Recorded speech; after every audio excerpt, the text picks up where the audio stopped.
Assalamualaikum, nama saya Nur Atira binti Mak Zaini, nombor ID 2020625732. Untuk latar belakang kajian, zakat pertanian merupakan tajuk kajian lapangan kami. Tujuan utama kami memilih tajuk ini adalah kerana kami ingin menambahkan pengetahuan masyarakat zaman sekarang tentang zakat pertanian, kerana ianya amatlah penting untuk kita mengetahui dan mendalaminya walaupun kita bukan golongan yang wajib melaksanakannya. Selain itu, kami juga ingin mengkaji sejauh manakah pandangan masyarakat terhadap zakat pertanian ini. Pada era globalisasi ini, boleh dikatakan hampir segelintir masyarakat mengabaikan dan tidak mengambil peduli tentang zakat pertanian. Hal ini disebabkan mereka beranggapan bahawa zakat pertanian ini tidak membawa manfaat dan kesan positif kepada diri mereka. Malahan, ada juga sesetengah masyarakat yang harus melaksanakan zakat pertanian tetapi mereka tidak melaksanakan tanggungjawab tersebut. Ramai yang tidak tahu keistimewaan mengeluarkan zakat pertanian bukan sahaja menyentuh soal ibadah semata-mata tetapi juga menyentuh soal ekonomi umat Islam. Oleh kerana itu, kami ingin mengkaji dan memberikan informasi kepada masyarakat tentang keistimewaan dan kepentingan zakat terhadap masyarakat maupun negara kita. Pernyataan masalah yang pertama iaitu mengkaji pengetahuan masyarakat tentang zakat pertanian mengikut peringkat umur. Zakat pertanian merupakan satu topik yang kurang dikenali dalam kalangan masyarakat. Oleh sebab itu, kami ingin menyelidik berkenaan sejauh manakah pengetahuan dan kefahaman masyarakat tentang zakat pertanian. Maka, melalui kajian ini, kami akan menerapkan pengetahuan tentang zakat pertanian kepada masyarakat agar mereka mengambil berat tentang tajuk ini. Pernyataan masalah yang kedua pula ialah menganalisis data masyarakat yang melaksanakan zakat pertanian. Kami ingin mengetahui seberapa banyak golongan masyarakat yang melaksanakan zakat pertanian.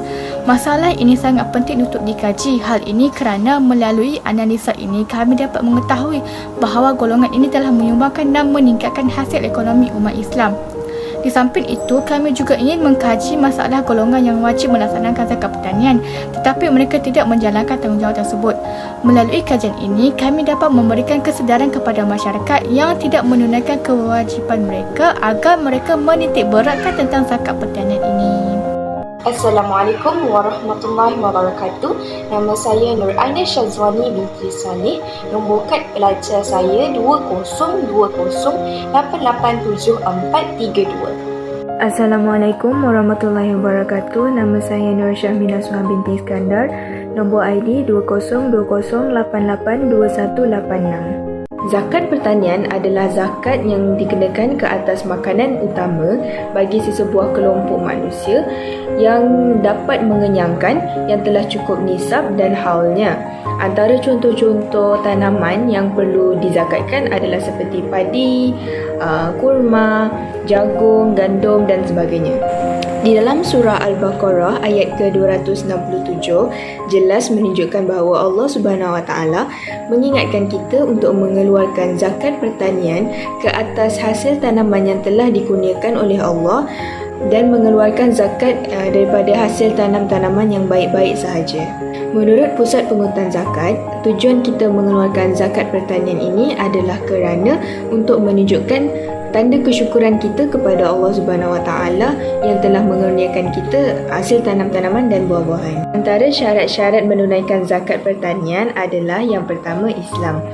Sebagai umat Islam, kita wajiblah menunaikan zakat kerana ia merupakan rukun Islam. Tapi bagi orang bukan Islam, mereka diharuskan untuk menunaikan zakat. Tidak haram. Okey, yang kedua adalah merdeka atau bebas daripada cengkaman penghambaan. Pada zaman kini tiada lagi sistem penghambaan, namun ulama telah menetapkan status merdeka sebagai salah satu syarat wajib untuk menunaikan zakat. Yang ketiga adalah mempunyai hak yang jelas ke atas harta. Okey, seseorang itu wajib menunaikan zakat pertanian sekiranya hasil tanaman tersebut adalah hak miliknya dan seseorang itu dia mampu untuk mengendalikan harta tersebut dengan rela dan harta tersebut mendatangkan keuntungan kepadanya. Yang keempat adalah telah cukup nisab. Okey, setiap hasil tanaman mempunyai kadar atau nisab yang berbeza. Jadi seseorang itu perlulah mengambil tahu tentang kadar-kadar yang telah ditetapkan bagi setiap hasil tanaman tersebut. Sekiranya hasil tanaman tersebut telah cukup kadar nisabnya, jadi dia perlulah menunaikan zakat pertanian. Yang kelima adalah telah cukup haul. Okey, hasil tanaman tersebut mestilah telah cukup dalam tempoh setahun ataupun lebih.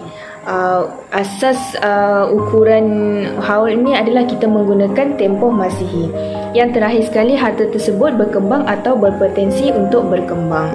Hasil tanaman tersebut perlu dizakatkan sekiranya dapat memberi keuntungan kepada petani tersebut, ataupun dijangka petani tersebut akan mendapat keuntungan daripada hasil tanaman tersebut. Untuk poin yang seterusnya, saya akan menjelaskan tentang waktu mengeluarkan zakat pertanian. Bilakah sebagai umat Islam yang cukup syarat kita harus mengeluarkan zakat pertanian? Zakat pertanian dikeluarkan setelah tanaman dipetik ataupun dituai serta diproses. Dalam erti kata lain, zakat pertanian ini dikeluarkan sejurus selepas menuai hasil tanaman. Sebagai contoh, jikalau jenis tumbuhan itu padi hendaklah diceraikan dari tangkalnya dan dijemur. Seterusnya, kita akan masuk kepada bahagian nisab zakat pertanian. Nisab zakat pertanian ialah 5 ausuk. Al-ausuk ialah bentuk jamak bagi al-wiqs. 1 al-wiqs bersamaan dengan 60 syak, iaitu gantang. Jadi, 5 al-wiqs ialah 300 gantang. Berdasarkan ukuran semasa, iaitu kilogram, untuk sukatan gandum, nisbah 5 ausuk ialah sebanyak 653 kg. Bagi padi pula, kadar 5 ausuk bersamaan dengan 400 gantang. Malaysia iaitu bersamaan 1600 kati ataupun 960 kg. Untuk bahagian yang seterusnya, kita akan masuk kepada bahagian kadar wajib zakat pertanian. Yang pertama, kadar 1/10 ataupun 10% dikenakan ke atas tanaman yang diairi sepenuhnya oleh sumber semula jadi seperti air hujan, parit dan sungai. Yang kedua, apabila tanaman itu menggunakan tenaga manusia, haiwan maupun alat untuk mengairi tanaman sepenuhnya, nisbah 1/20 atau 5% diwajibkan pada tanaman tersebut. Yang ketiga, bagi tanaman yang ada waktunya menggunakan sumber semula jadi dan ada waktunya menggunakan tenaga manusia, haiwan ataupun alat-alat, kadar sebanyak 7.5% akan dikenakan pada hasil tanaman. Assalamualaikum, saya Nuri Syirah binti Muhammad Rafi. Nombor ID saya 2020617862. Sekarang kita ke metodologi. Maksud metodologi ni dia merupakan kaedah yang dikumpulkan untuk menganalisis kajian supaya dapat menghasilkan data untuk mencapai objektif kajian. Metodologi ni bukan dilakukan untuk penyelesaian tetapi untuk mengajukan teori atau asas kefahaman kita terhadap kajian zakat pertanian ni. Kajian ni ramai pekaji menggunakan untuk menganalisis kajian agar kajian kami ni dia lebih sistematik dan tersusun untuk capai objektif kajian kami. Kami telah bincang metodologi kajian kami untuk mendapatkan melalui kaedah-kaedah yang tertentu. Terdapat 2 instrumen kajian yang kami telah gunakan. Yang pertama iaitu soal selidik, di mana soal selidik ni ramai orang menggunakan bagi golongan pendidik untuk berhubung dengan responden. Ia telah diringkaskan dan berbentuk dalam soal selidik. Kami telah ringkas soalan tu bagi memudahkan untuk responden memahami apa yang kami ingin sampaikan tentang zakat pertanian ni. Soalan ni ada 4 bahagian. Yang pertama, bahagian pertama kami memberi soal tentang latar belakang responden. Yang kedua, mengkaji pengetahuan masyarakat tentang zakat pertanian ni. Lepas tu ketiga, kami menganalisis data masyarakat. Dan yang keempat, responden beri cadangan untuk zakat pertanian ni untuk dikembangkan. Soal selidik ni dia untuk cuma menguji pengetahuan am kita terhadap zakat. Dia tiada masa untuk diterhadkan untuk mereka menjawab. Dan kami telah cari 100 orang responden untuk mengisi soal selidik ni. Yang kedua, kami gunakan instrumen kajian melalui perpustakaan di mana kami telah merujuk pelbagai bahan-bahan yang berkaitan dengan zakat pertanian ni. Penyelidikan ni untuk menyemakkan lagi, menyokong tajuk penyelidikan ini agar maklumat yang penting yang kami ingin sampaikan kepada responden dapat maklumat yang sahih dan betul dan mudah untuk responden menjawabnya. Berdasarkan kajian yang telah kami lakukan tentang zakat pertanian, kami mendapati ramai individu masih mengambil berat tentang zakat pertanian ini, tetapi mereka gagal untuk melaksanakannya. Hal ini kerana zakat pertanian ini tidak dititik beratkan dan kurang mendapat sambutan dalam kalangan masyarakat. Kebanyakan masyarakat mempunyai pengetahuan yang penting tentang kaedah dan nisbah pengeluaran zakat pertanian. Kesannya ia akan memberikan impak yang negatif terhadap ekonomi umat Islam kerana zakat merupakan sumber utama kemajuan umat Islam. Melalui hasil kajian, kami mendapati bahawa sebanyak 10.8% iaitu seramai 11 orang daripada jumlah keseluruhan responden adalah lelaki, manakala sebanyak 89.2% iaitu seramai 91 orang adalah perempuan. Seperti yang anda dapat lihat, ini adalah maklumat para responden kami. Berdasarkan raja yang kita dapat lihat, kebanyakan para responden kami adalah berbangsa Melayu, iaitu seramai 101 orang dan selebihnya adalah lain-lain. Melihat kepada umur dan tahap pendidikan pula, kami mendapati bahawa responden kami kebanyakannya adalah tergolong dalam kalangan dewasa dan para pelajar. Oleh kerana para responden kami kebanyakannya tergolong dalam kalangan dewasa dan pelajar, kebanyakan mereka masih lagi bujang dan hanya mempunyai pendapatan sebanyak 0 hingga 1000. Setelah kami mengkaji analisis demokrasi responden, kami dapat simpulkan bahawa kebanyakan para pelajar tidak mengetahui dengan lebih mendalam dan kurang pengetahuan tentang kaedah, nisbah dan haul tentang zakat pertanian kerana mereka tidak pernah melaksanakannya. Kita akan masuk kepada bahagian analisis objektif 1. Berdasarkan data yang dapat kami perolehi daripada para responden, kami dapat menganalisis bahawa sebanyak 79.40% iaitu seramai 81 orang responden pernah dengar tentang zakat pertanian ini. Dan 50% daripadanya iaitu seramai 51 orang dapat mengetahui maklumat ataupun info tentang zakat pertanian ini melalui guru di sekolah mereka. Walaupun begitu, sebanyak 37.3% iaitu seramai 38 orang tidak mengambil tahu tentang zakat pertanian.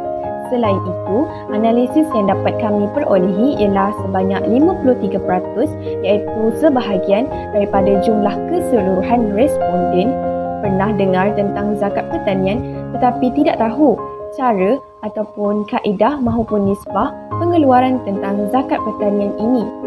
Rumusan yang dapat kami simpulkan melalui analisis objektif 1 ialah para responden hanya mengetahui tentang kewujudan zakat pertanian tetapi tidak pernah melaksanakan zakat pertanian ini.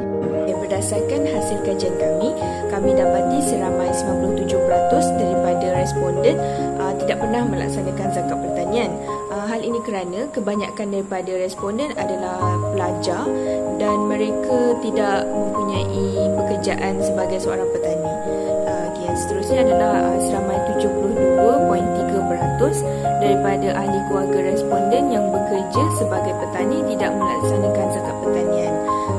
Berdasarkan yang kami dapati, mereka tidak melaksanakan zakat pertanian kerana mereka tidak tahu cara untuk membayar dan melaksanakan zakat pertanian ini. Okey, yang seterusnya, separuh daripada responden mereka tidak tahu akan zakat pertanian ini dan mereka mengambil remeh tentang isu ini.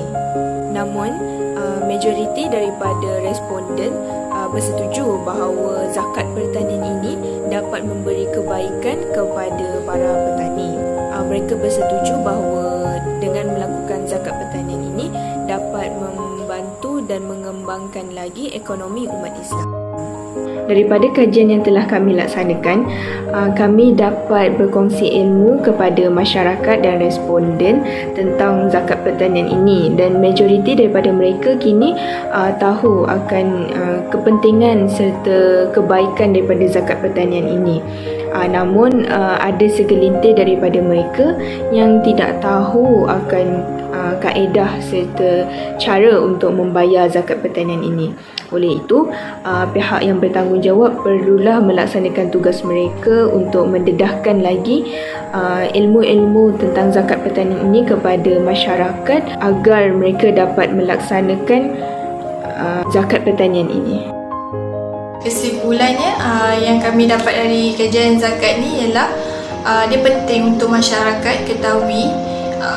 Ia membuktikan ketaatan kita kepada Allah Subhanahu Wa Taala, dan dia merupakan kewajipan untuk umat Islam untuk menunaikannya. Bahkan dia juga mendatangkan kebaikan kepada umat Islam, memperkasakan zakat, memperkasakan umat Islam. Dengan pemerkasaan zakat ni, dia dapat beri manfaat kepada umat Islam, antaranya dengan mempertingkatkan taraf sosioekonomi Islam. Lepas tu dia menjaminkan kekayaan dalam masyarakat, dan dia membantu golongan yang memerlukan seperti macam golongan fakir miskin dan sebagainya. Maka amat pentinglah zakat ni untuk ditunaikan agar dapat mempertingkatkan produktiviti zakat pertanian agar dia tidak ditelan zaman. Terusnya, cadangan. Terdapat beberapa cadangan yang telah diberi kepada responden kami daripada kajian ni, itu dengan melalui kerajaan Islam, JAIZ, SYAKIM dan MAIR. Dia perlu bekerjasama untuk mendedahkan ilmu zakat pertanian ni kepada orang ramai. Contohnya dengan adakan kempen kesedaran agar dapat memberikan kefahaman dan muka minda masyarakat Islam. Seterusnya, mengutamakan ilmu zakat ni dalam sekolah agama agar ini dapat memupukkan ilmu zakat ni dalam diri mereka sampai ke besar. Seterusnya, melalui media massa, dia merupakan teknologi yang sedang ramai orang guna, jadi dia boleh digunakan untuk kita sebarkan zakat pertanian ni. Seterusnya, akhir sekali, cadangannya menyampaikan pengetahuan terus kepada para petani. Hal ini kerana ramai kurang mengambil berat perkara ini, kerana masyarakat sekarang tidak menormalisasikan perkara ni. Zakat pertanian ni mungkin tidak diwar-warkan dahulu, jadi kerajaan Islam perlulah memberi peranan agar orang Islam tidak melupakan tentang zakat pertanian ni, bahawa pentingnya zakat pertanian ni.